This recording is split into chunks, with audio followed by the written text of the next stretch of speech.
해오름 시청자 여러분 안녕하십니까. 차 한잔의 도론도담 시간입니다. 자, 어이구 아주머니 한분 지나가시네요. 할머니인가? 여기 앞에 자 망고, 아침에 주스 망고입니다. 망고 요거를 이마트 해운대점에서 1+1 하는 거 하나 사고, 이게 가격이 얼마냐?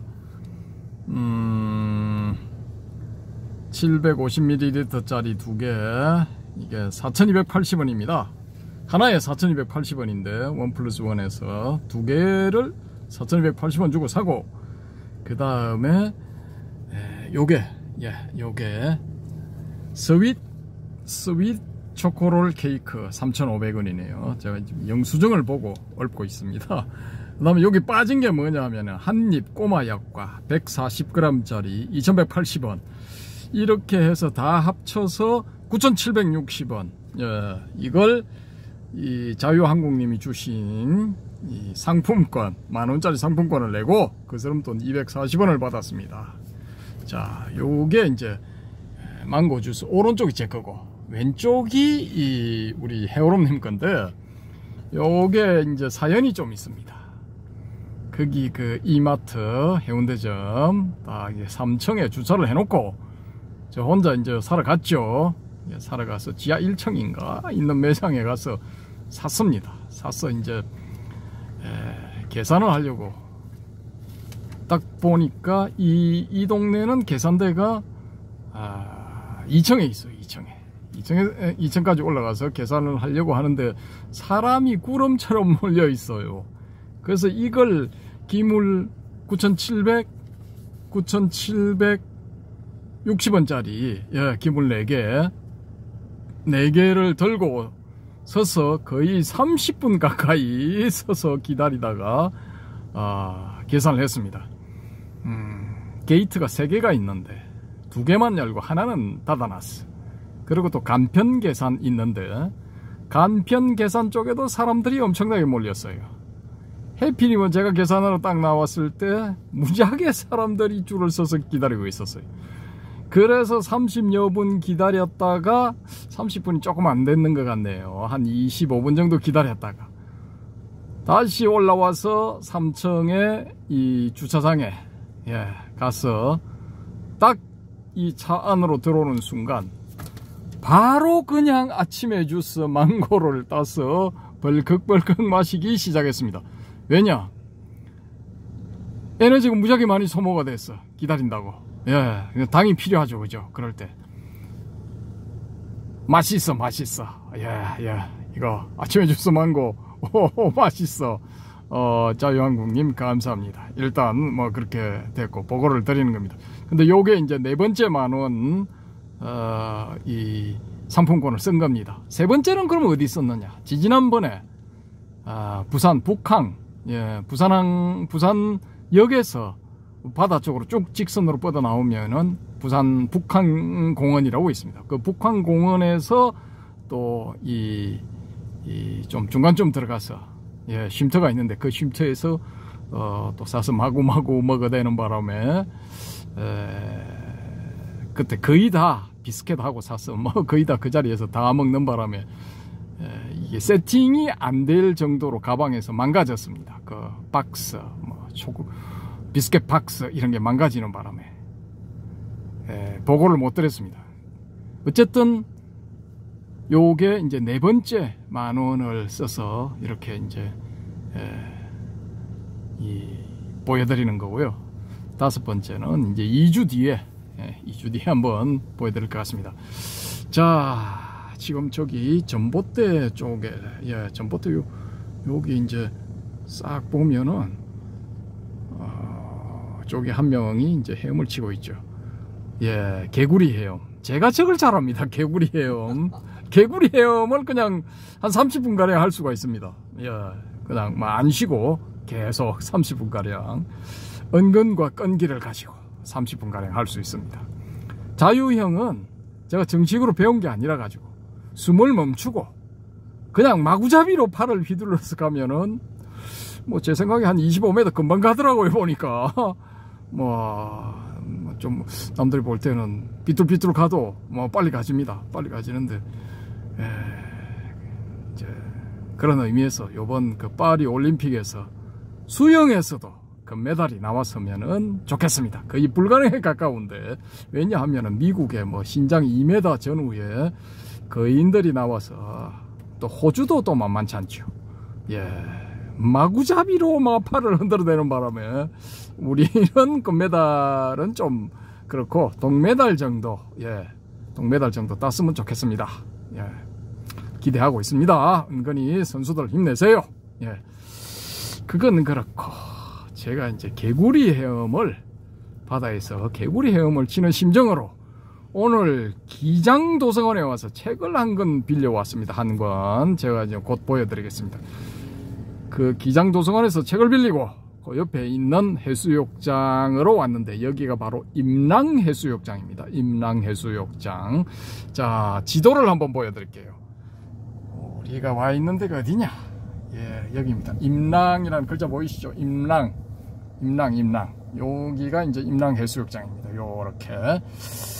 자, 그리고 여기 입구에 이제 주차장이 있는데, 우리가 차를 탁 이렇게 들어오니까, 차가 싹 들어오니까 마침 이 위치에서 차가 한 대 빠져나가려고 외제차처럼 보이는 흰색 차가 빠져나가려고 준비를 하고 있었는데 잘 안 빠져나가요. 빠져나갈 듯 말 듯. 근데 이제 우리 뒤에서는 차들이 빵빵거리고 있고, 그런 대치 상태가 한 2-3분 흐르고 난 다음에 이 차가 나가고, 여기 바로 그냥 바다 쪽을 보고 차를 박았습니다. 박아 넣었어. 그냥 다른 옆차들은 지금 반대 방향으로 주차가 되어 있죠. 반대 방향. 차를 돌려서 나갈 때 편하도록. 근데 우리는 그냥 일단은 차를 박아 놨습니다. 어디 쪽으로? 바다 쪽으로. 위치가 어딘지 보여드리기 위해서, 예, 이렇게 보여드립니다. 이게 시간이 오늘 좀 되면은 저도 그냥 옷 입은 채로 한번 들어가고 싶은데, 여기서 또 이제 얼른 이 한 꼭지 찍고 이동을 해야 됩니다. 이동을 해야 되기 때문에 본론으로 들어가도록 하겠습니다. 오늘 잔잔의 도론도담 제목은 신이 된 남자가 법정으로 간 까닭은입니다.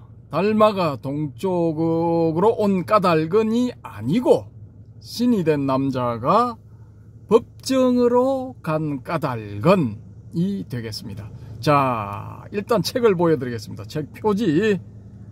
자, 이렇습니다. 자, 이게 신이 된 남자를 읽기 위해 라는 이제 제목인데요. 이 책이, 이 책 앞에 이 저자가 낸 소설이 6권이 있어요. 신이 된 남자, 그게 제목입니다. 1권부터 6권까지 6권이 나왔는데요. 그 소설이 나오고 난 다음에 이 저자의 나라인 프랑스 종교계가 발칵 뒤집어졌어요. 프랑스 종교계 천주교세입니다.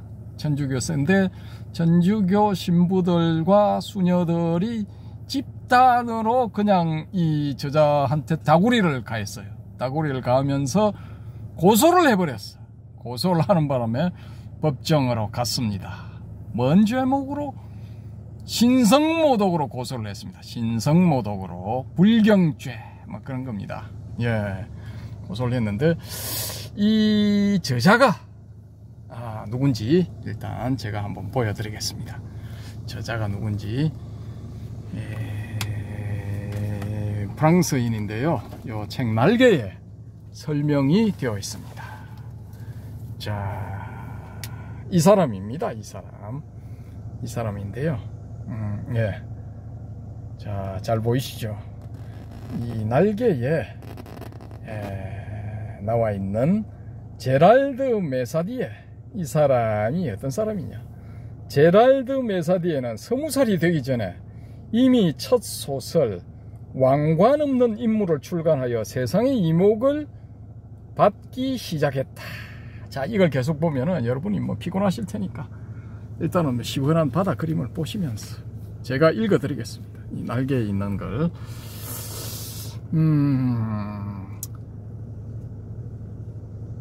제랄드 메사디에는 20살이 되기 전에 이미 첫 소설 왕관 없는 인물을 출간하여 세상의 이목을 끌기 시작했다.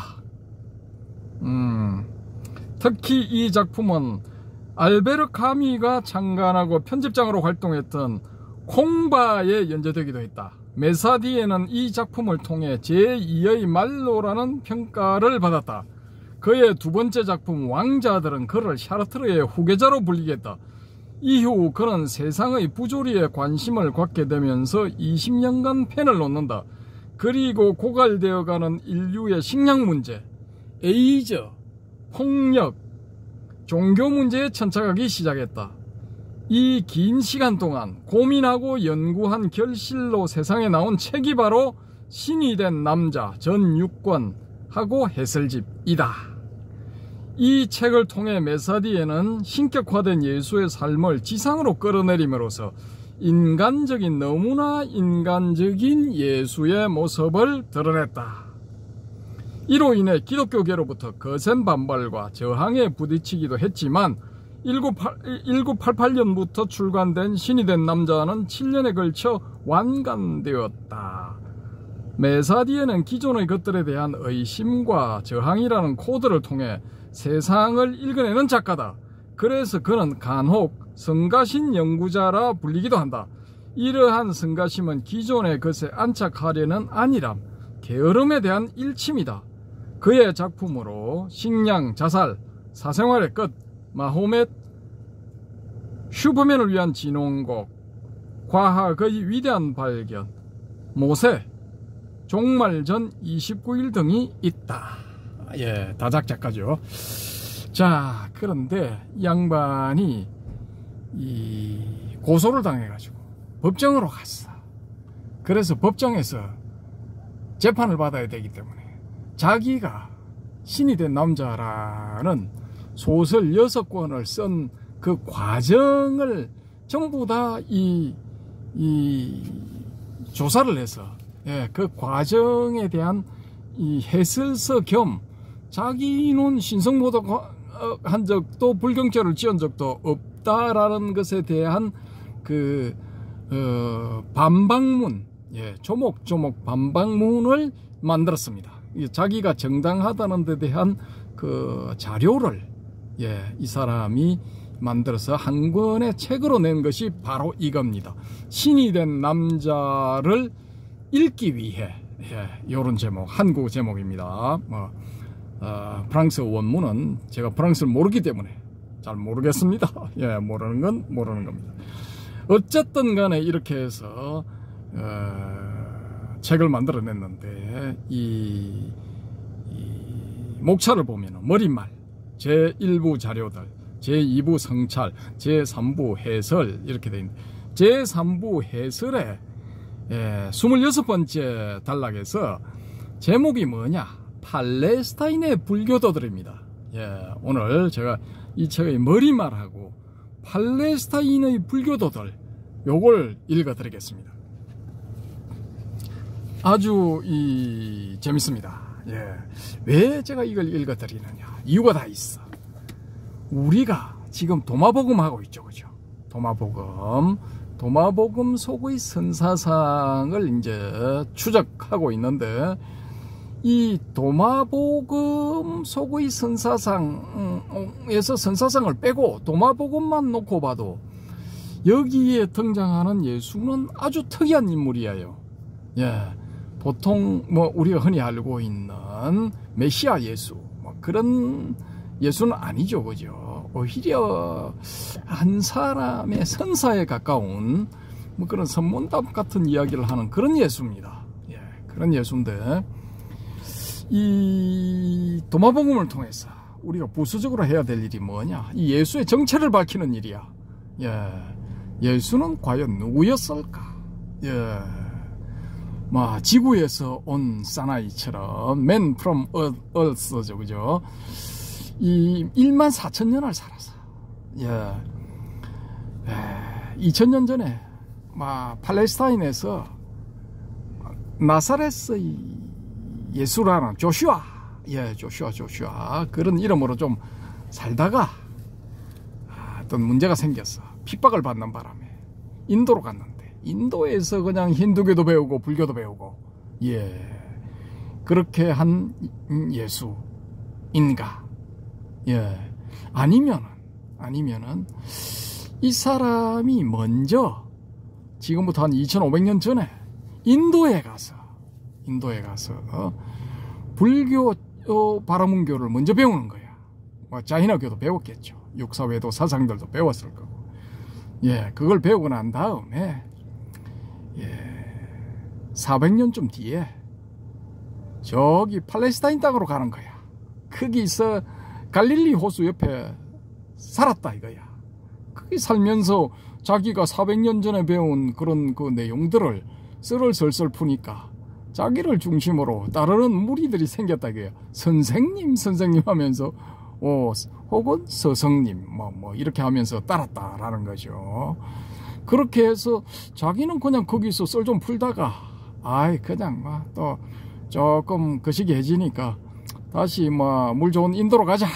그렇게 해서 다시 인도로 갔는데 나중에 이야기를 들어보니까 자기가 예수라는 이름으로 이 새로운 종교의 창시자로 떠받들여지고 있다는 걸 알았다라는 거죠. 요 후자의 예수가 뭐냐 하면은 이 지구에서 온 사나이에 나오는 예수입니다. 14,000년을 산 예수.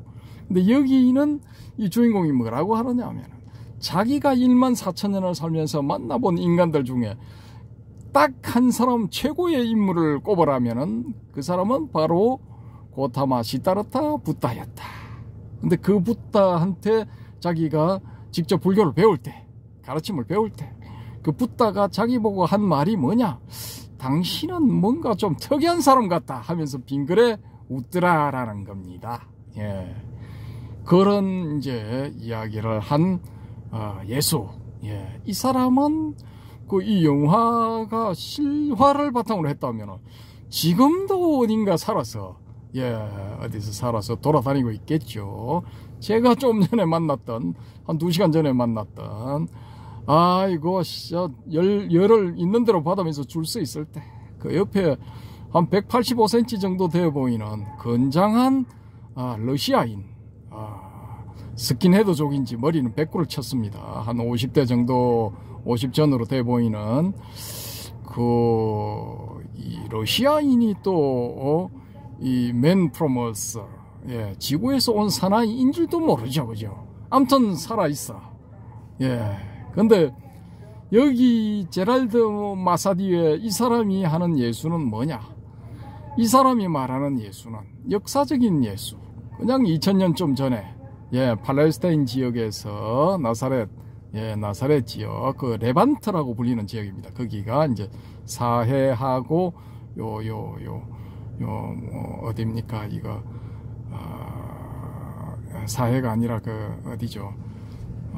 염호 있지 않습니까? 갈릴리 호수인가? 갈릴리 호수하고 여기 그 지중해 사이 그 지역, 그 좁은 이렇게 회랑처럼 생긴 그 지역을 이 레반트라 부르거든요. 옛날에 부르던 그 지역 이름입니다.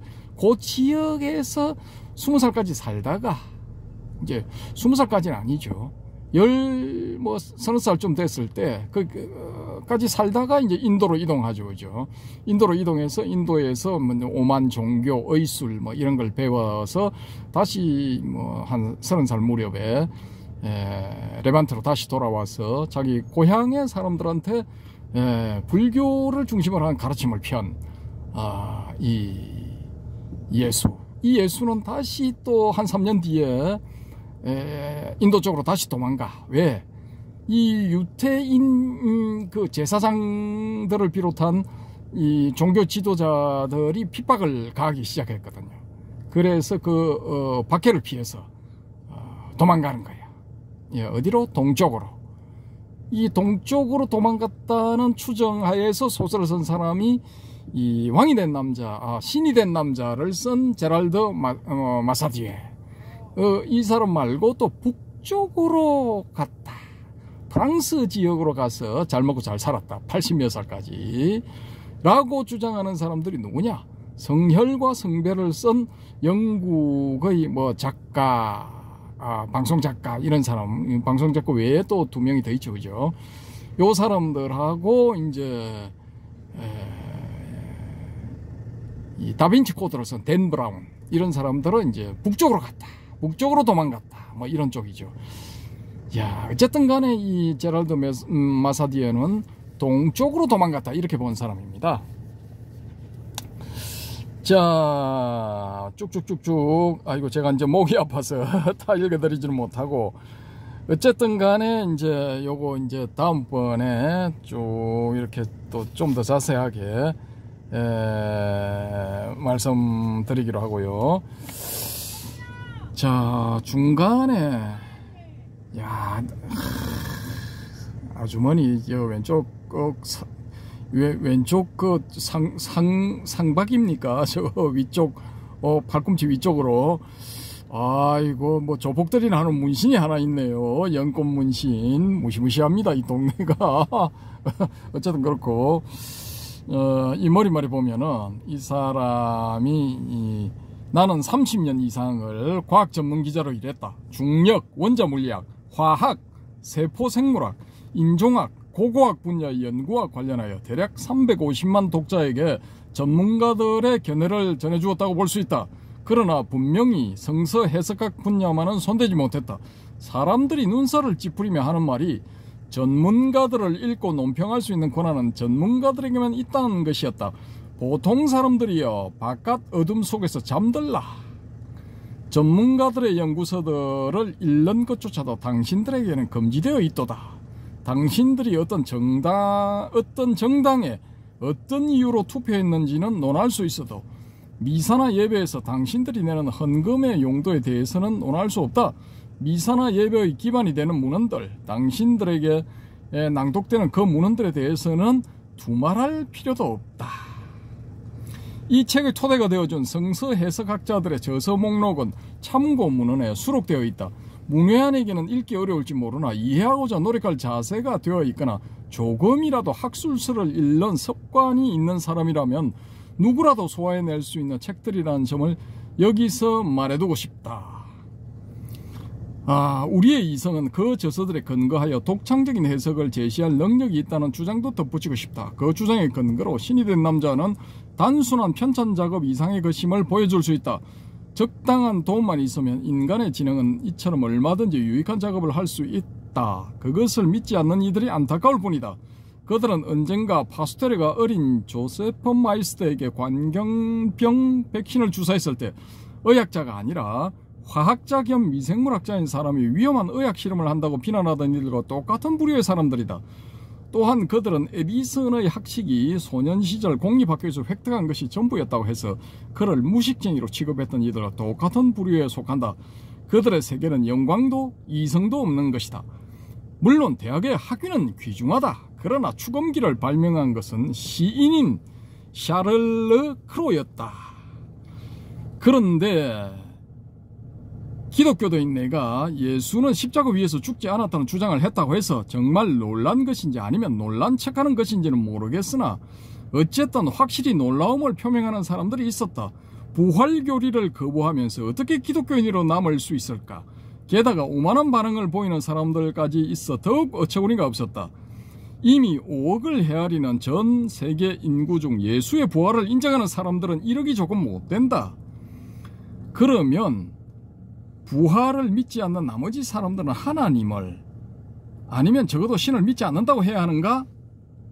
라고 이 의문을 표했는데 여기서 미스가 하나가 난 게 이미 5억을 헤아리는 전세계 인구 이렇게 했는데 이건 50억의 미스라고 보여집니다. 이때 당시 1988년 혹은 1990년쯤에 50억을 돌파했다고 보여지고 이 50억도 더 됐으리라고 보는데 어쨌든 지금 세계 인구는 80억을 향해 나가고 있습니다. 제가 이 인구 100억 2045년쯤에 인구 100억을 돌파하기 때문에 이 지구에서 특단의 조치를 취해서 또 다른 지구를 하나 만든다라는 뭐 제2의 지구라는 소설을 제가 하나 쓰기도 했습니다. 그 기회가 되면 그것도 이제 소개를 해드리도록 하겠습니다. 물론 출간은 안 됐습니다. 제가 그냥 문서 형태로 가지고 있습니다. 자, 자, 그러면 부활을 믿지 않는 나머지 사람들은 하느님을 아니면 적어도 신을 믿지 않는다고 해야 하는가? 그리고 5세기 전에 그랬던 것처럼 지금도 그들을 이교도로 간주해야 하는가? 정의와 자비의 하느님을 내세워 세상을 온통 피로 물들일 만큼 많은 사람들을 죽였던 서양인들은 영국 시인 셸리의 말대로 아직 신앙의 자유를 이해하지 못한 것인가? 그렇다면은 4억 지구인을 구성하고 있는 불교도, 이슬람교도, 힌두교도, 신도 신자 드루즈라는 종교가 있습니다. 중동 아랍어권에 속하는 사람들로 이스마엘파의 한 종파를 형성했다고 합니다. 바하교 19세기 이란을 중심으로 형성되어 20세기 전반에 유럽과 미국으로 전파되었고 오늘날에는 전 세계로 전파된 종교랍니다. 이 바하교 신자, 애니미즘 신자 등에게 기독교 지도자들은 침울한 표정으로 기껏 값싼 동정심이나 보여줄 수밖에 없는가 라는 거죠. 근데 이거 불교도, 이슬람교도, 힌두교, 신도 신자, 드루즈, 바하교, 애니미즘 신자 다 합치면은 이거 여기 써놓은 4억보다는 훨씬 많죠, 그죠? 한 14억 명은 될 것 같습니다. 또 제 생각에. 여기서 나는 다음 사실을 분명히 해두고자 한다. 우선 가톨릭 집안에서 성장한 나는 소위 천문학자들이 15억 년 전 물질을 창조했다고 말하는 하느님을 믿는 신앙인임을 다시금 명백히 선언한다. 또한 모든 존재는 각자의 존엄성을 주장할 권리가 있는 만큼 나도 그 영구불변의 권리에 입각하여 예수의 부활을 부인한다. 복음서 분석을 토대로 하여 예수가 십자가 위에서 사망하지 않았음을 확신하기 때문이다. 서양 문명 속에서 자란 나는 바흐의 성 요한의 순환을 들으며 감동하지 않을 수 없다. 또한 이슬람 국가에서 성장한 나는 자카르타에서나 이스탄불에서나 기도 시간을 알리는 이슬람 성녀의 외침을 들으며 비록 종류는 다르지만 어떤 감동을 느끼지 않을 수 없다. 이런 세계주의를 도가 지나치다고 생각하는 놀라는 사람들에게 내가 어린 시절을 보낸 카이로 이야기를 해야 할 것 같다. 나는 파갈라의 성가족 중학교에서 소년기를 보냈다. 그 학교는 당시에도 지금처럼 예수의 신부들이 운영하고 있었다. 부활절 기간이면 이웃의 무수한 교회들이 쉬지 않고 총을 울렸다.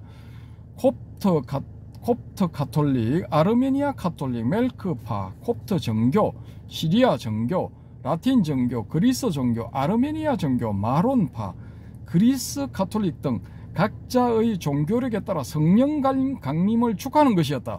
그 종소리들은 두트를로 신부님이 타키투스의 섬세함을 가르치고 마르케비치 신부님께서 에너지 변환의 법칙을 가르치는 교실 창밖을 서책하곤 했다.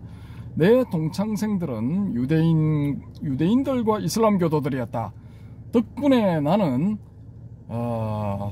세파라드계 유태인과 아슈케나즈계 유태인의 차이점, 수니파 이슬람교도와 시아파 이슬람교도의 차이점을 매우 일찍부터 알게 되었다. 조금 뒤에는 이슬람 율법의 4대 종파, 곧 하니피파, 말렉파, 샤페파, 한발파의 차이점에 대해서도 배우게 되었다. 그 다음에는 카와리저의 수니파와 시아파를, 또 그 다음에는 무르저파, 카다르파, 무타질라파, 와하비파, 바하교를, 그리고 마지막에는 아마디아파까지 접하게 되었다. 당시 나는 두 가지 감정을 동시에 느끼고 있었다. 한편으로 그 종교 집단들이 보여주는 신앙의 자유에 놀라움을 금치 못하며 경탄했고, 다른 한편으로 신에 대한 해석이 그토록 다양할 수 있다는 사실에 혼란스러웠다. 17살 되던 해에 나는 이슬람으로 개종한 뒤 스스로 은둔 생활을 택한 프랑스 철학자 르네 게농을 찾아가 이러한 문제에 대해서 이야기를 나누었다. 내가 물었다. 1000개 종교가 여럿 있을 수 있는가? 신앙의 자유를 어떻게 설명할 것인가? 신앙의 자유란 말이 그로 하여금 미소를 짓게 했다. 그는 나에게 역사서들을 보라고 했다. 40년이 지났어도 르네 게농의 충고는 여전히 유효하다. 신이 된 남자의 출간을 계기로 나는 많은 편지를 받게 되었다. 그 중에는 상당히 신랄한 비판을 적어보낸 것들도 있었다. 특히 기독교의 존엄성을 훼손했다는 비난이 많았다. 나는 1988년 9월 7일자 르몽드에서도 그와 매우 유사한 종류의 비난을 발견했다. 그것은 니코스 카잔차스키의 소설 그리스도 최후의 유혹을 영화한 미국인 마틴 스콜세이지의 영화 배급에 항의하는 드쿠르트의 추기경과 류스티즈의 추기경의 글이었다. 그들 예수를 따르는 사람들은 세상에서 그들이 가장 귀한 것, 곧 십자가에서 죽어가는 예수에 대한 믿음을 존중해달라고 요구한다. 그 수백만의 남자들과 여자들은 자신들의 믿음을 다른 사람들에게 강요하는 것이 아니다. 말은 그렇게 했지만 사실 그 고위 성직자들은 자신과 같은 관점을 가지지 않은 사람들에게 침묵을 요구하고 있었다. 일례로 아마디아파는 예수가 엄연히 인간이었고 그저 십자가에서 죽지 않은 인간일 뿐이었다고 주장하는 종파다. 만일 그 영화를 아마디아파가 제작했다면 가톨릭 교도들은 그들의 입을 막았을 것이다. 그런데 세상에는 아마디아파만이 그런 시각을 가지고 있는 것이 아니다. 그들과 어느 정도 같은 시각을 가진 이들이 들어있으니 스콜세지도 그중 한 사람이었던 것 같다. 달리 말하자면 수적으로 우세한 가톨릭 교단이 아마디아파 사람들에게 강자의 법을 강요하려고 했던 것이다. 종교전쟁이 그리 먼 얘기만은 아닌 셈이다.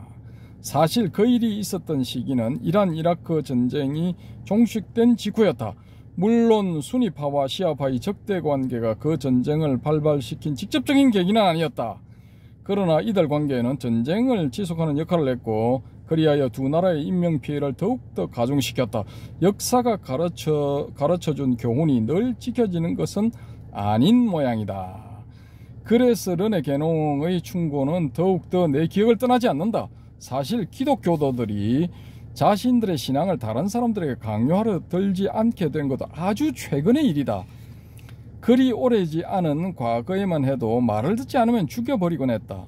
2000년이나 지속되어 온 반유대주의도 따지고 보면 마태복음의 한 구절 때문이 아니고 무엇인가. 그것도 오직 마태복음에만 있는 구절. 빌라도가 손을 씻는 것을 본 유대인들이 그 피를 우리와 우리 자손에게 돌릴지어다 라고 말했다는 그 구절 때문이다. 나치의 반유대주의도 2000년간 자신들이 영원한 진리의 유일하고 절대적인 수탁자라고 확신했던 기독교도들의 오만에서 나온 것이 아니면 대체 어떤 악마적 오만에서 나왔겠는가. 유대인 학대를 의미하는 포그롬이란 말을 만들어낸 것이 자르의 신성 러시아 제국에서가 아니면 대체 어디에서란 말인가. 자르의 비밀경찰 오크라나는 금세기 초 종교사에서 가장 비열한 문서 하나를 구상하느라 머리를 짜내지 않았던가. 그리하여 그 놀라운 위조 문서 시온 현자의 협정서가 아직도 무지한 자들을 속이고 있지 않은가. 에티앙벌의 인종차별주의는 기독교인이라면 반드시 읽어야 할 책이다. 거기에는 구즈노 데 무소라는 사람이 쓴 유대교, 그리스도의 유대화라는 책 이야기가 나온다. 전도신학교 교장 선생님께서 그 책에 서문을 쓰는 수고를 마다하지 않았고 피우스 9세 교황 성하께서도 그 책을 축복해 마지 않았다고 한다. 그것이 1869년이 아니었던가. 1869년이라면 지금으로부터 겨우 한 세기 남짓되었을 뿐이다. 또한 에티앙벌은 외랭 신부가 1893년 파리에서 사탄의 유대교 회당이라는 제목부터가 노골적인 책을 출간한 사실도 지적하고 있다. 지겨운 유태인들 예수를 죽음으로 몰아넣지만 않았어도 괜찮았을 텐데 라고 말할지도 모른다. 그러나 1572년 8월 24일부터 9월 17일까지 그러니까 25일 동안 프랑스 가톨릭 교도들이 학살한 것은 5만 명의 위근호였다. 야, 이때도 막 그냥 굉장합니다. 뭐 인류 잔혹하게 학살하죠, 그죠? 이 뭐 그림도 있는데 막 못 봅니다. 너무 잔인해서 못 봐. 1988년 어느 정오 채널 5 방송의 후속 뉴스 프로에 출연해서 나와 대담을 나누어 했던 고위 성직자는 대단히 불편한 심정으로 그것은 고통스러운 기억이라고 인정해야 했다. 그러나 그런 일이 누구에게나 고통스러운 것은 아니었다. 발레 르아얄가 한가운데서도 다른 곳에서처럼 칼뱅 교도들을 불태우고 있었다. 칼뱅 교도들도 예수를 믿는 사람들이었건만 그러나 그들은 로마의 영향력을 거부하는 잘못을 저질렀다.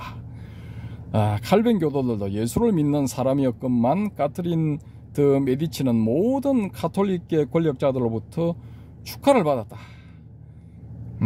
심지어 교황 그레고리우스 13세는 그 위대한 업적의 경의를 표하기 위해 환희의 횃불을 밝히고 기념 메달까지 제작하도록 지시했다. 언제든 기회가 되는 대로 그와 똑같은 복사품 메달부터 만들어 신앙의 자유를 위한 기념관에 전시하는 것이 좋을 것이다. 정치적 문제라고 말할지도 모르겠다. 그러나 1685년 10월 18일 낭트 칙령의 폐지에 뒤에 일어난 신교도 박해, 개신교 교회의 파괴, 일상적인 가렴주구 등은 안타깝게도 프랑스 지식층의 상당수를 독일과 스위스로 쫓아버렸다. 30만 명에 가까운 숫자였다. 거기에 정치적 이유는 없었다.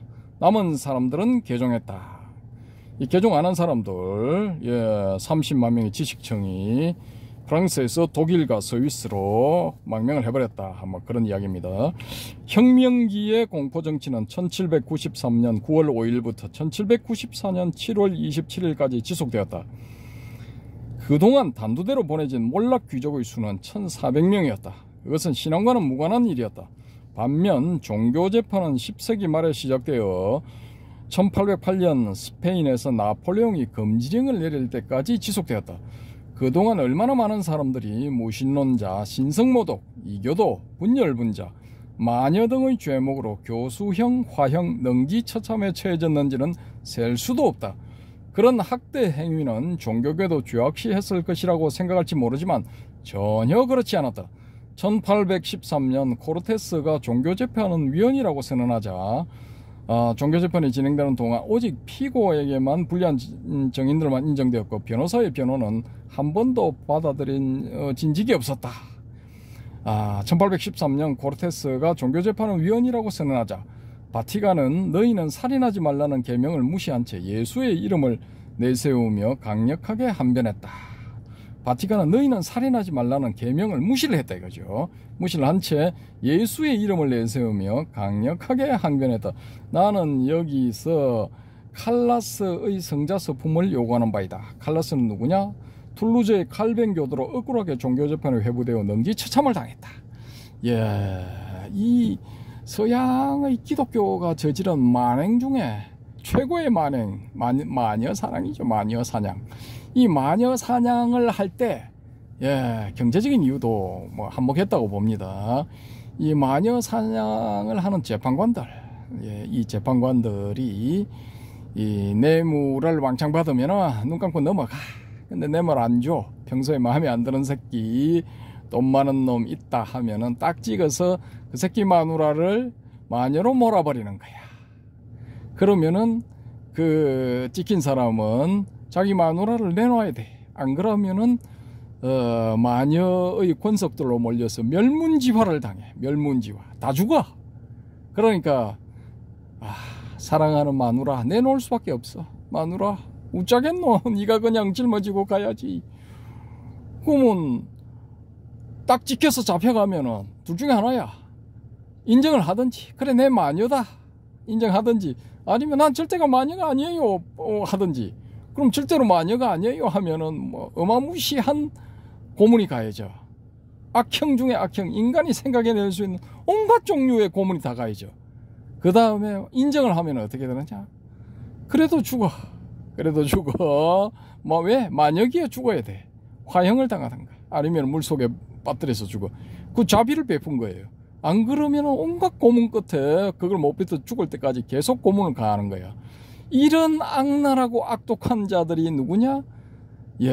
중세 한 800년 동안 천주교 신부, 사제 요런 놈들이었다는 거야. 요 쌍놈의 새끼들. 반성해야 됩니다. 아주 인류의 최대 기생충들이었죠. 요것들. 이거 진짜 욕을 제가 좀 해야 되는데 안 하겠습니다. 그냥 넘어가겠습니다. 아주 그냥 찰지게 욕을 해줄 수가 있는데 어쨌든 간에 그런 악랄의 최고 대명사 같은 그런 인간들이 있다라는 겁니다. 근데 이 제랄드 마사디에는 이 신이 된 남자를 읽기 위해라는 책의 머릿말에서 아주 그냥 부드럽게 표현을 하고 있습니다. 자, 제가 계속 읽겠습니다. 유대인, 신교도, 수상적인 기독교도 중에 누구도 소유 예수에 대한 헌신에서 말미암았다는 그 열병을 피할 수 없었다. 종교재판하는 게 예수에 대한 헌신이다 이거지. 일마들은 핑계 좋죠, 그죠? 예수만 내세우면 뭐 온갖 죄를 저질러도 다 그냥 용서가 되는 거야. 면죄부야. 예. 교황 우르바누스 2세가 그리스도의 이름으로 부추겼던 첫 번째 원정에서 예루살렘의 기독교 왕국이 몰락하면서 막이 내린 1291년의 마지막 원정까지 총 8차례에 걸친 십자군 원정이 종식될 무렵에야 비로소 서양의 기독교 세계는 자신의 신앙을 이슬람교에게 강요한다는 것이 부질없음을 깨닫게 되었다. 오히려 이슬람의 술탄 살라딘이 초록 초승달을 상징으로 삼으며 자비의 개념을 창하는 것을 보고 거기서 적십자의 개념을 도출하게 되었다. 참 재미나죠. 그 후에는 총기의 힘을 빌려 미국 인디언들에게 자신의 신앙을 강요했다.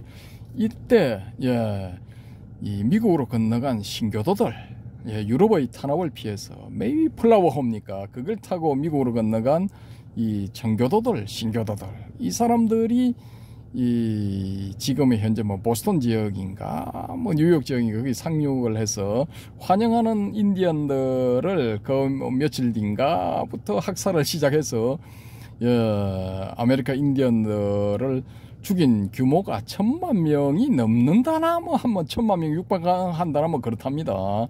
마무시하게 죽였죠, 그죠? 이거 대량 학살이죠, 그죠? 제노사이드. 이런 악랄한 짓을 저질렀습니다. 구교도든 신교도든. 구교도는 신교도를 상대로 극악무도한 짓을 저질렀고 또 싸우면서 배운다고 했는지 이 신교도들은 또 미국에서 신대륙, 아메리카 대륙에서 아메리카 인디언들을 무자비하게 죽였죠. 무려 1000만 명이나 육박한답니다. 대단합니다, 기독교. 자, 프란체스코 수사 베르나르디노 대 사아군, 베르나르디노 대 사아군이네요. 뉴 스페인의 전반적 실상사를 다시 읽어보라. 이 사람이 쓴 수사, 프란체스코 수사인 베르나르디노 대 사아군이 쓴 뉴 스페인의 전반적 실상사를 다시 읽어보라. 그러면 왜 새삼스럽게 종교재판까지 동원되어 그 책을 50년간 판금시켰는지 이해할 것이다. 처음에 사하군은 집필을 방해받지 않으려고 아즈텍 언어인 나후아트를 사용했을 정도였다. 그러니까 아즈텍 언어로 써놓으면은 이것들이 요거 번역해서까지 나를 괴롭히지 않겠지. 뭐 그렇게 해서 아즈텍 언어인 나후아트를 사용했답니다. 물론 총기 사용의 목적은 이교도들을 깨끗이 소탕하고 독실한 기독교도인 카를로스 1세 폐하를 위해 신세계의 식민지를 확보하는 것이었다. 하기야 스페인 왕위에는 이미 고약한 과거가 얽혀 있었다.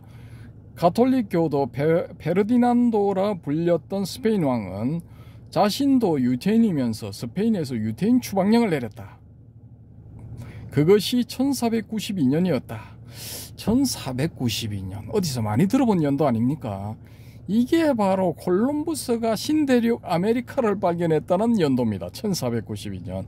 요때부터 딱 100년 지나서 1592년 극동의 조선에 무슨 일이 있었다? 임진왜란이 일어납니다. 임진왜란.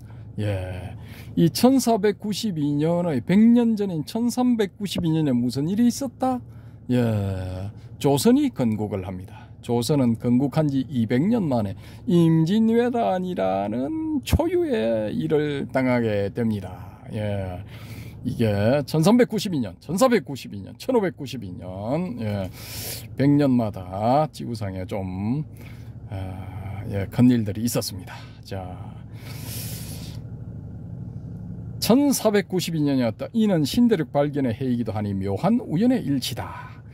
가톨릭계의 거물들이 자신들의 존엄성을 존중해달라고 주장하고 예수를 자신들만의 소유물로 생각하는 것을 보면 그들은 아무래도 기억력이 나쁜 것 같다. 예수는 누구에게도 속하지 않았다. 그는 모두에게 속해 있다. 누구든 언제나 자신의 양심에 따라 그 경이로운 유대인의 인물됨을 연구할 수 있는 권리가 있다. 그는 1세기경 바리새파에 대항하여 일어섰다. 그리고 경전을 글자 그대로 숭배하는 미신적인 믿음에도 반항했다. 야, 이 사람 제랄드 파사디에, 예, 마사디에입니까? 이 말 마음에 들어. 경전을 글자 그대로 숭배하는 미신적인 믿음에도 반항했다. 이 불교계도 이거 있죠. 경전을 글자 그대로 숭배하는 미신적인 믿음을 하는 사람들, 초기 불교 하는 사람들, 예, 저는 이렇다고 봅니다. 자, 살짝 저는 솔직히 말씀드리면 맛이 같다고 봅니다.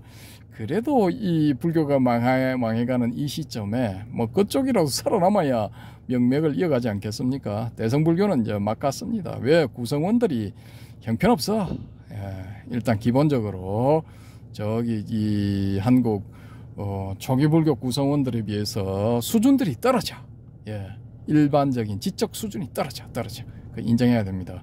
그 소위 말하는 말뚝신심이라고 불리는 우리 그 보살님들의 시대에 저물고 있습니다. 예, 그 보살님들 국졸, 중졸, 고졸, 예, 그게 답니다. 예, 고졸 몇 명 안 돼. 예, 그게 답니다. 개 중에는 뭐 대졸도 있습니다. 극히 드물어. 근데 그런 대졸인 그런 분들도 그런 미신적인 요소가 좀 심해. 왜냐? 이성을 가동을 시켜야 되는데 막무가내로 소위 말하는 말뚝신심, 장점도 있지만 단점도 있죠, 그죠? 그런 보살님들의 시대가 저물고 있습니다. 왜냐?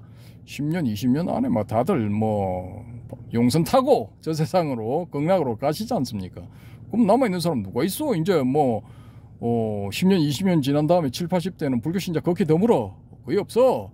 교회 나가고 성당 나가지. 예, 저래는 잘 안 가. 개점 휴업이야. 저런 뭐 그런 상태가 곧 옵니다.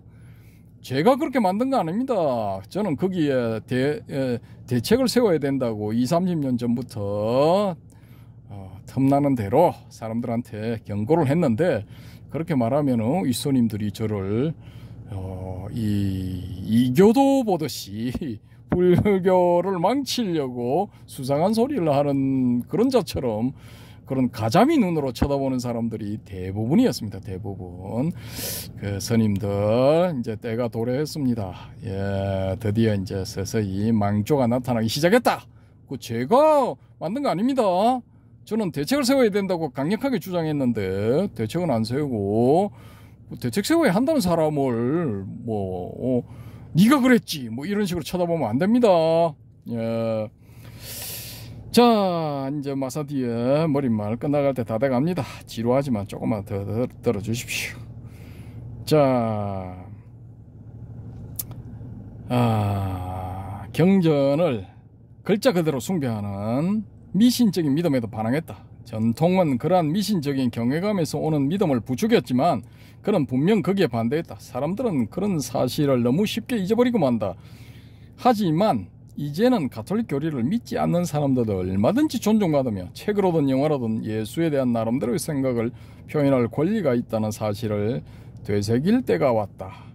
고위층에서 강요하는 예수상은 몸이 건조하다 못해 쉴피스회 같은 분위기를 풍긴다. 그러나 그와 다른 예수상이 제시되면 즉각 은밀하고 위선적인 검열이 가해진다. 지금으로서는 헌법만이 그 검열을 막을 수 있는 유일한 수단이다. 미국은 지방 유권자들의 뜻에 따라 주마다 법이 다르다. 연방법이 개입하는 것은 연방 최고법원에 제소될 때, 다시 말해 대표성이 있는 사건을 다룰 뿐이다. 그런 미국에서 1986년 기독교 근본주의 세력이 안네 프랑크의 일기를 아칸사스 시립도서관에서 몰아낸 사건이 있었다. 그 책이 신학적 견지에서 볼 때 부적합하다는 이유에서였다. 비록 소설이라도 무언가 다른 예수상을 보여주면 반드시 파문을 일으키게 되어 있다. 그러나 그들은 두 가지 중요한 점을 잊고 있다. 첫째, 장작 파문을 일으키는 것은 그들의 배타주의이다. 둘째, 어차피 예수에 대한 얘기니까 말인데 예수야말로 파문을 일으킨 데는 누구에게도 뒤지지 않았다. 이런 매우 흥미로운 사실이다. 그의 공생애는 처음부터 끝까지 파문의 연속이었다.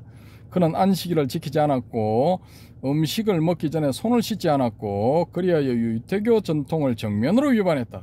그는 가정을 모욕하고 종교 지도자들을 끊임없이 저주하고 가정에 불화를 일으키러 왔노라고 말하고 요거 합니다. 도마복음 속의 이 선사상 11회 제 11회에서 요 부분 나옵니다. 가정에 불화를 일으키려 왔다라고 예수가 선포를 합니다. 이 부분 나옵니다. 이것도 기대를 해주시기 바랍니다. 어쨌든 간에 가정에 불화를 일으키러 왔노라고 말하고 수상한 자들과 교제하고 공공연하게 여자들과 어울려 다녔는데 정경복음에서조차 그녀 모두가 몸가짐이 반듯한 것은 아니었다고 말하고 있다. 또한 그는 대성전이 상업활동을 통해 자금을 확보한다는 사실을 잘 알고 있었으면서도 그곳에서 상인들을 채찍으로 몰아낸다. 예루살렘의 최고 종교기관에 의해, 그러니까 전체 유대인들에 의해 소환당했을 때는 무리하게 짝이 없는 태도로 대답을 하는 바람에 그를 체포해온 치안대원 한 사람이 주먹을 내리치며 대사제에게 대답하는 자세가 왜 그 모양이냐고 소리치기까지 했다. 요즘도 뭐 이런 일 일어나고 있습니다. 자, 예수가 사형 선고를 받은 이유는 그가 끊임없이 시끄러운 문제를 일으키는 데다가 대규모 밀란을 유발할 위험까지 있었으니 종교기관으로서는 더 이상 좌시할 수만은 없었기 때문이 아니었던가. 그러나 진정으로 여론의 비난을 받아야 할 문제는 따로 있다. 반항의 가르침을 순종의 교리로 바꿔치기 함으로써 개인이 혁명가 예수에 대해 자유로이 분석하고 평가할 수 없도록 한 사실이 바로 그것이다. 이는 진지하게 생각해 봐야 할 문제다. 사실 본의 아니게 순종의 찬가를 만들어내는 것이 많은 혁명가들의 운명이기도 하다. 다시 말하지만 르네 게농의 충고는 적절했다. 카이로에서 나를 놀라게 했던 그 신앙의 자유는 지역적이고 일시적인 우연히 빚어낸 것뿐이었다. 그 후에 일어난 사건들이 유감스럽게도 그것을 확실히 입증해 주었다. 이상에서 보았듯이 나는 파문을 일으키고자 의도한 것이 아니었다. 신이 된 남자는 내가 예수에게 열광적으로 매료당했음을 보여주는 책이라는 일반적인 평가가 그 증거다. 수많은 독자들이 그 작품 덕분에 비로소 예수가 마음속에 살아있는 인물이 되었다는 편지를 보내었다. 몇몇 독자들은 종교적 열정을 되찾았다고까지 했다. 이런 사람, 종교적 열정이 없는 사람들, 성당에 안 나가는 사람들, 천주교에서는 냉담자라 부르죠, 그죠? 이런 사람들이 이 신이 된 남자라는 책을 보고 종교적 열정을 되찾았다고까지 이야기를 했다 이겁니다. 이 자리를 빌려 그들에게 감사를 표하고 싶다. 누구든 애정이 없다면 수백 쪽에 달하는 책을 집필하지 않으며 관심이 없는 사람에 대해서 10여 년의 세월을 투자하여 연구하지도 않는다. 다시 말하지만 내가 그 일을 하게 된 것은 우연히 하룻밤을 새워가며 복음서들을 차례로 읽게 되면서부터였다.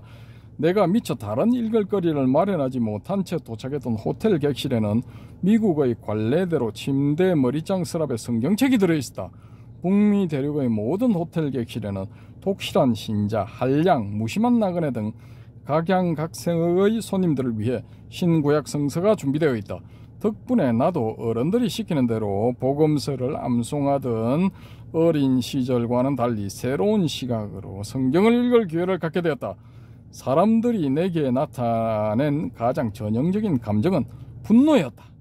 복음서에서 분명히 드러나는 공백을 메우기 위해 이런저런 얘기들을 지어내면서 예수를 주인공으로 하는 역사 이야기를 짜맞추었다는 것이다.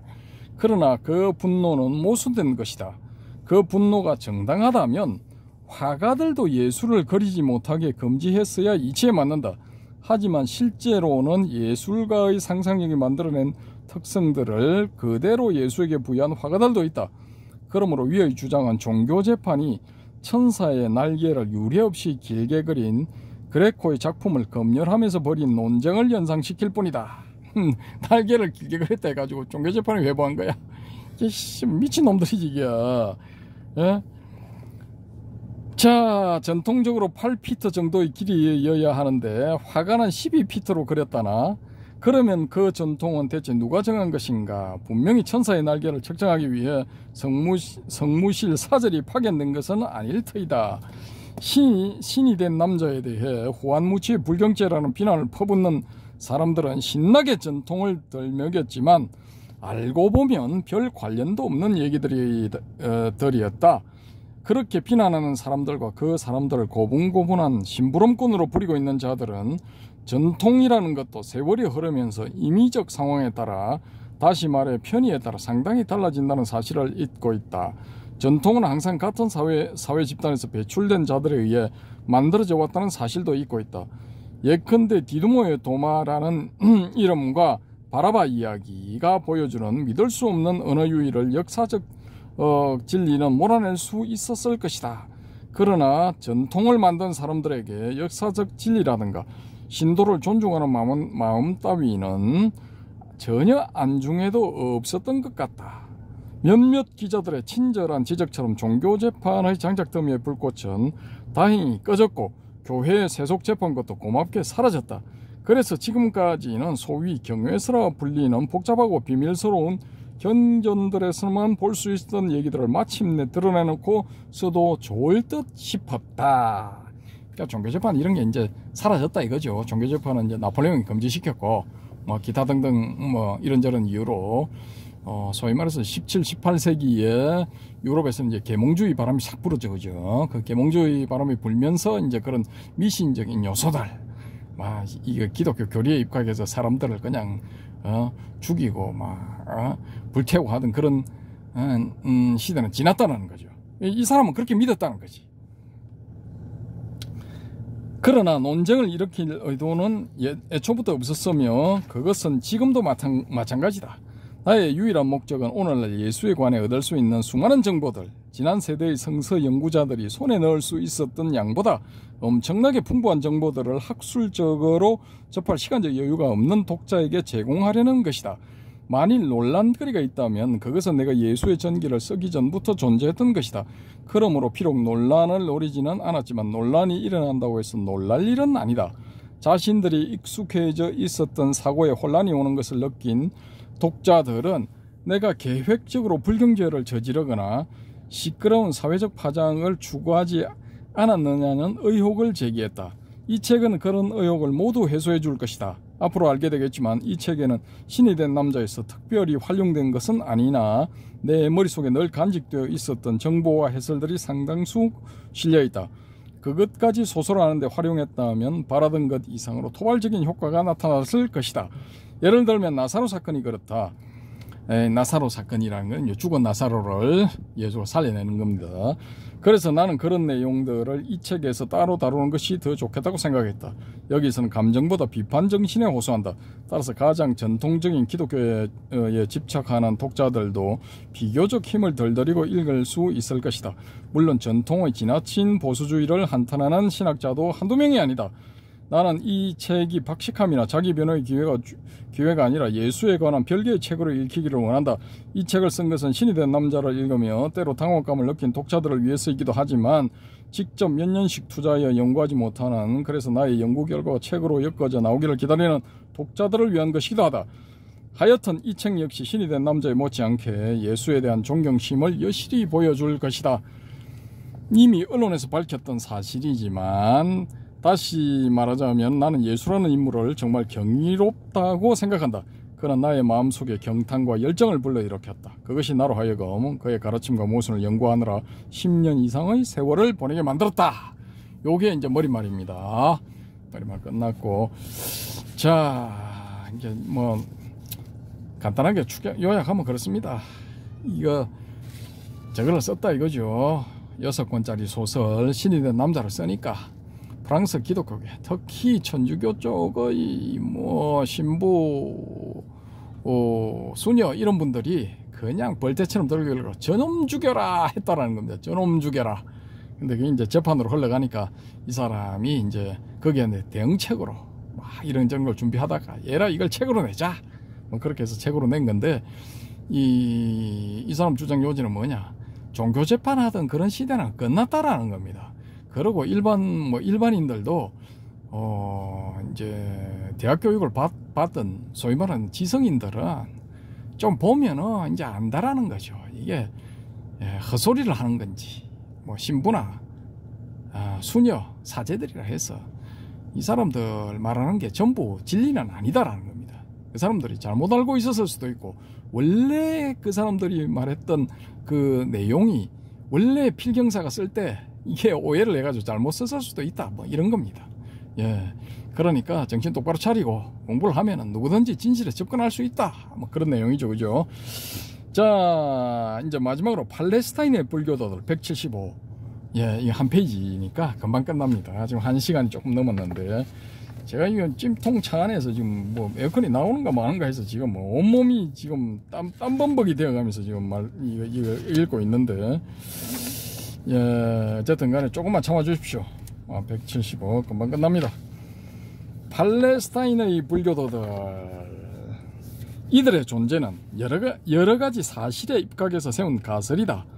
인도에 크게 뿌리를 내리며 기원전 480년부터 존재해온 불교가 서방 세계에 알려져 있었다는 것은 분명한 사실이다. 2세기 플라비우스 아리아누스는 알렉산더 대왕의 영웅적 행로를 수행했던 크레타 항해사 네아르코스의 말을 인용하여 인도인들은 자신들을 정복한 대왕에게 수동적 철학에 입각한 저항정신을 보였지만 그래도 알렉산더는 그들을 찬양했다는 얘기를 전해주고 있다. 스트라보도 지리학 제15권에서 네아르코스의 이야기를 전해주고 있는데 그에 따르면 알렉산더가 불교성 칼라누스를 설득하여 척근으로 삼았다고 한다. 그 외의 다른 증언은 남아있지 않지만 알렉산더의 조정에 낯선 종교의 성녀가 참여하고 있다는 사실과 그 성녀가 전해주는 붓다 이야기는 틀림없이 사람들의 관심을 끌지 않을 수 없었을 것이다. 어쨌든 적어도 4세기 말부터는 서방세계도 막연하게나마 불교에 대해 인식하고 있었다. 지중해와 아시아를 연결하는 상업로들도 불교와의 지속적인 접촉을 도왔다. 마하야나 불교로 개종한 쿠시안족은 쿠시안족, 카니시카 대왕이죠, 그죠? 이 카니시카 대왕과 밀린다라는 성녀의 문다, 예, 밀린다 팡아, 그게 그 내용입니다. 참고하시고. 불교로 개종한 쿠시안족은 카스피의 남쪽과 남동쪽에서 히르카니아족과 손을 잡고 크테시폰까지, 다시 말해 로마의 피보호국이었던 파르티아와 아르메니아까지 영향력을 미치고 있었다. 그들이 사용하던 화폐가 영국과 스칸디나비아에서도 발견되고 있으니 여행도 무척 많이 한 모양이다. 특히 그들의 유리제품은 대단히 평판을 얻고 있었다. 이런 종류의 유리제품이 신라의 수도 경주까지 흘러들어왔다. 뭐 이런 게 지금 서서히 밝혀지고 있죠, 그죠? 말하자면 그들은 로마 제국 전역을 돌아다니며 불교를 전파하는 무임소 포교사들이었던 셈이다. 인도인들 역시 여행을 했다. 스트라보, 노 폴리니우스, 플로루스는 인도인들과 실론인들이, 스리랑카인들이 기원전 25년부터 로마에서 외교적 업무를 수행했다고 한다.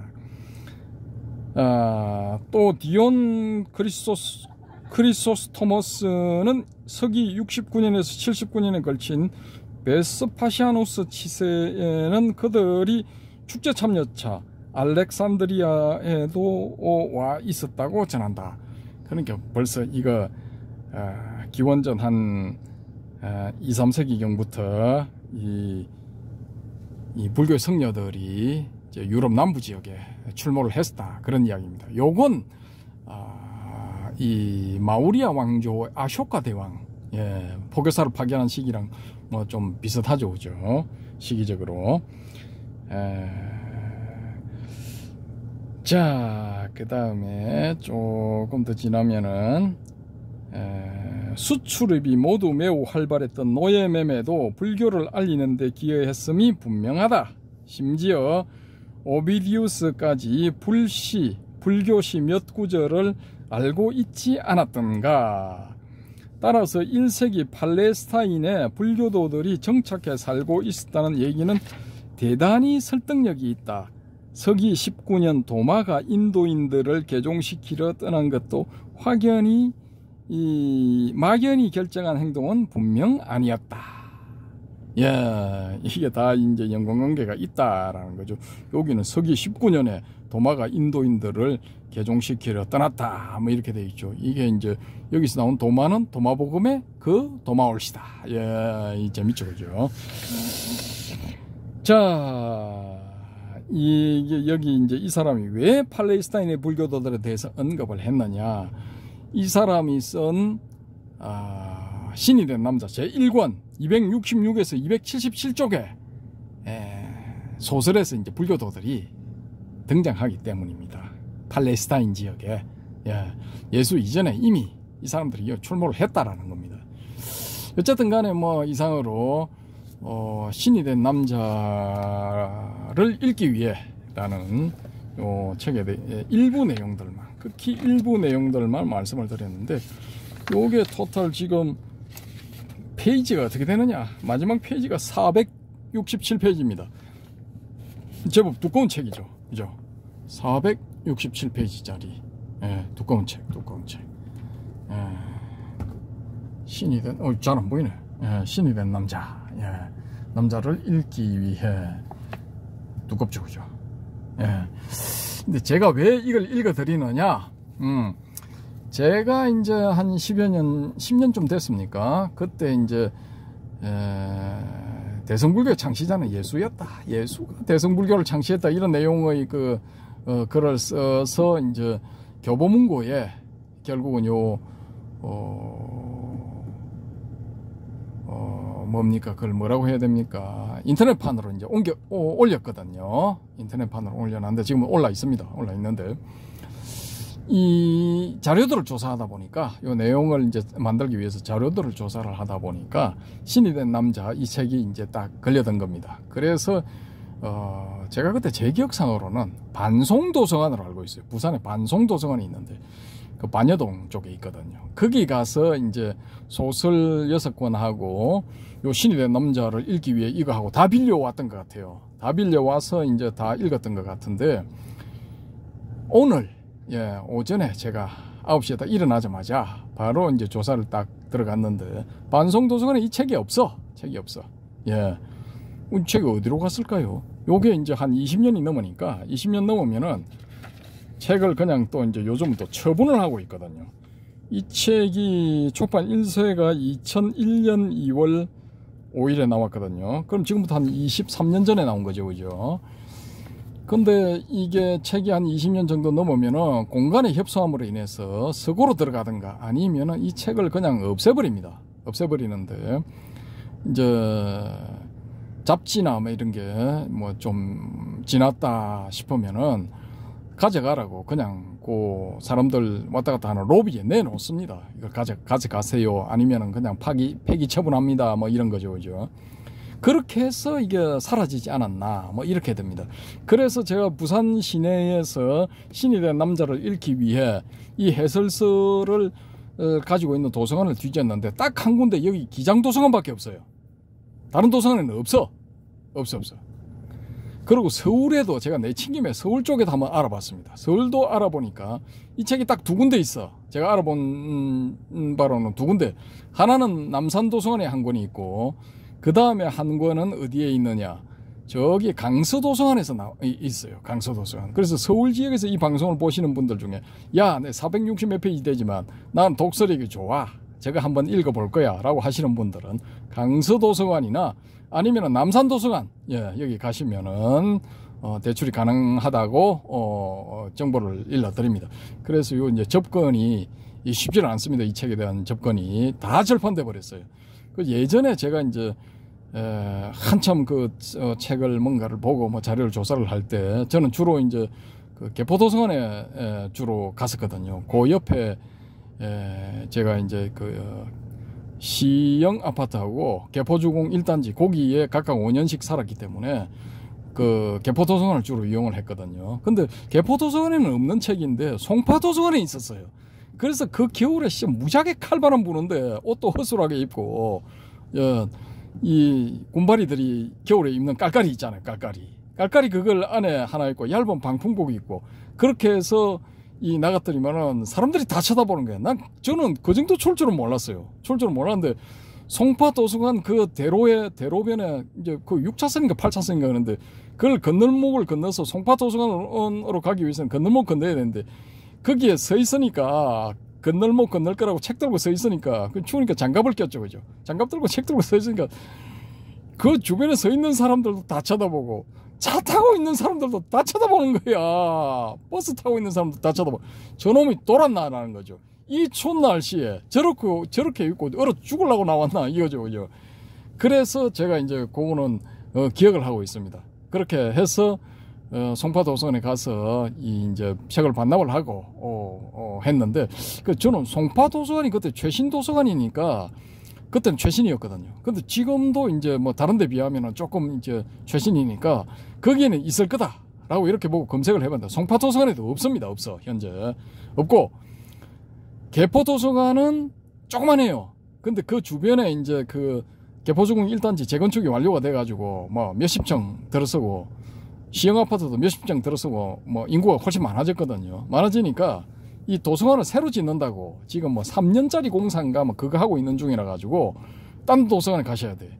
그래서 강서 도서관하고 남산 도서관 외에 다른 도서관에도 이제 검색을 한번 해보시고 뭐 서울은 도서관이 뭐 제가 알기로는 공공도서관 한 50개 되는 걸로 알고 있거든요. 교육청 소속 뭐 시 소속 해가지고 한 50여 개 되는 걸로 알고 있는데 쭉 검색을 해보시고 아니면 대학 도서관 있죠. 대학 도서관.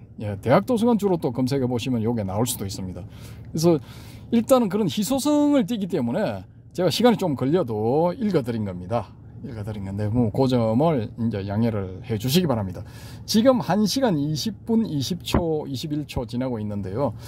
임랑도서관에서 전해드린 신이 된 남자가 왜 이 재판장으로 갔나 법원으로 갔나 거기에 대해서 말씀을 드렸습니다. 뭐 좀 길었는데요. 감사드리고 임랑도서관이 아니고 임랑해수욕장. 기장도서관이고 임랑해수욕장입니다. 죄송합니다. 임랑해수욕장. 저 바나나 보트도 금방 지나가고 그렇네요. 아이고 시원하겠습니다. 저는 지금 사우나 중입니다. 사우나 중. 저도 뭐 맑은 공기를 좀 쉬어야 되겠습니다. 이상으로 마치겠습니다. 감사합니다.